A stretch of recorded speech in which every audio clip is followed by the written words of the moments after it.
Well, hi there. I haven't done a video in a while, but now's a good time to do one. So, it's getting cold out there. Your house is starting to get heated up by the furnace, and you might notice that you're putting hand lotion on your hands. Oh, that's a great time to remember you need to humidify your instruments. Come on, do it, people. So, as the air outside is drier, we get drier air inside the houses. If you have good humidity inside your house, this may not be much of a problem for you, but some people have really bad humidity. I've lived in houses that have been really bad, and several years ago I'd installed a central humidification system on my house. But before then, I was running humidifiers in the rooms, and at best getting like 10-15%, running it 24/7. So humidifying your instruments are very, very important, especially, well, obviously if they're wood instruments, you need to. So you want the humidity around 40%. Some manufacturers will say 45 to 55%, and there's humidification realism and not realism. Realistically, in Winnipeg, if you've got 55%, it'll feel like you're walking into a tropical, like a sauna or something with 55% coming in from outside. It's going to feel unnatural. And for the most part, like, you're going to have windows that are covered in ice and stuff like that. So maybe that's not doable for most people. I know Taylor recommends 45 to 55. Aim for 40. 40 is good. 10 is horrible. 20 is bad. 30 is getting okay. 35 is probably okay. But I'd aim for 40. So, what to look for? Well, just finished working on a violin here, and hopefully you can see this in the focus. You can see the light, that ripple. That means that the wood is drying out. Within the grain, you have the more dense sections that carry less water, that are the higher parts of the ridge, and the more water carrying sections of the wood have shrunken, and you've got a washboard texture. I'm not going to scratch this, but it has a washboard texture to it. So this customer hadn't been humidifying yet, but I've put a humidifier in there. It is a long rubber snake humidifier. Good for violins. In terms of humidifiers, kind of a quick rundown of this messy pile in front of me. So this is like a guitar version of that. And I recommend these for guitars. They're great. They have this plate that actually fits right across the sound hole. And this tube here has a sponge in it. You fill it with water, kind of dry the outside of it, and you put that in the guitar. It hangs off the bottom of the plate, and it humidifies the body of the guitar. Leave the guitar in the case, and you're good. A lot of guitar humidifiers, you end up with something like this. This is kind of a basic one. These cut it in climates that are not as dry as ours, unless if your house is fairly humid. If you are in a dry house, this will not be good enough. And D'Addario has redesigned these, and other companies have redesigned these, from having these old Swiss cheese sponges to a more dense sponge. This one here is a Music Nomad, and it's inside the pack there, but it's a sponge that holds a lot more. And D'Addario's updated their design too, so they would call it the Acoustic Guitar Humidifier Pro, I believe.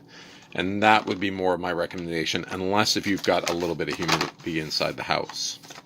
Another good company for humidifiers is Oasis.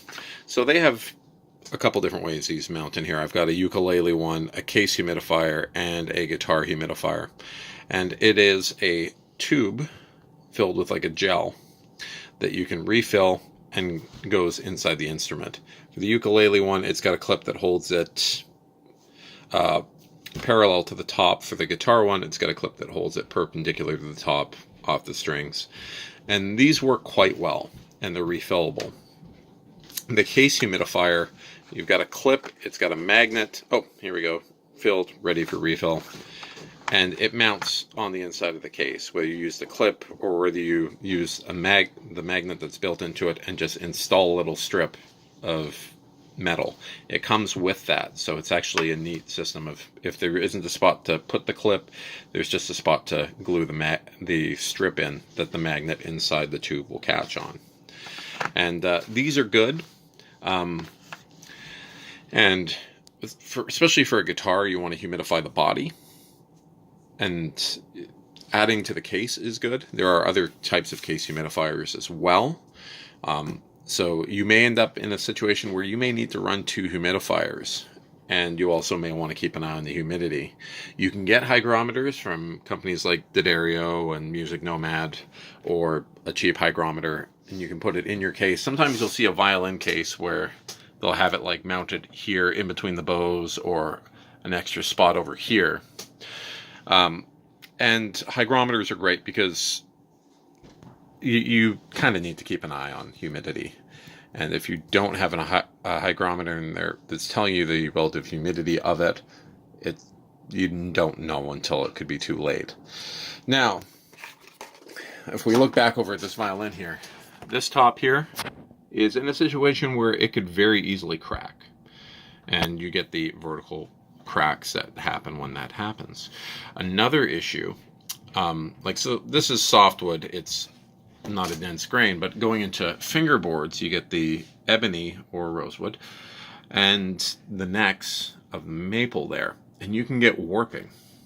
If there's wood is not completely uniform, so it will shrink in different ways depending on how the water density is in it and how porous it is. So this one here has a hump on the fingerboard. It's also really dry. It may be that it comes back out a bit. It may be that it's permanent at this point. So one common issue with guitars is you end up with the fingerboard is mounted on top of the body on the guitar. So you often get a little bit of adjustment. You can adjust out here, but when it hits here, you get a ridge because the fingerboard shrank everywhere else, but it can't shrink here. So you end up with a ridge over at like the 15th frets, that kind of thing. Which usually a lot of people won't notice. Some people will if they actually play up there. So the moral of the story is humidify. These humidifiers, they can be pretty cheap. There are some not great designs, like there are little jars that have little clay in them, and I've got one of those in the shop somewhere, but I will put that in with like 4 other humidifiers inside of a violin case to get humidity done. They don't do it well enough on their own. And we're in Winnipeg here, which is horrible for climate here. And another important thing to note is where your instrument is made. So if it's made in Canada or the US, it's probably made a little bit drier than if it's made in China or Indonesia. We've specifically found Indonesia tends to get a little bit wonkier on necks with humidity issues. So definitely humidify. If you come to our store, like we have our best acoustics in an acoustic room with a humidifier in there, and it's all contained. We've got the hygrometer on the wall. We run 2 large humidification units on the floor. We have a central humidification system attached to the furnace, also blowing in humidity, and we still have to fight to keep things humidified here. So humidity is very important, and don't forget about it. If your hands are dry, your instrument's probably dry. So remember to humidify.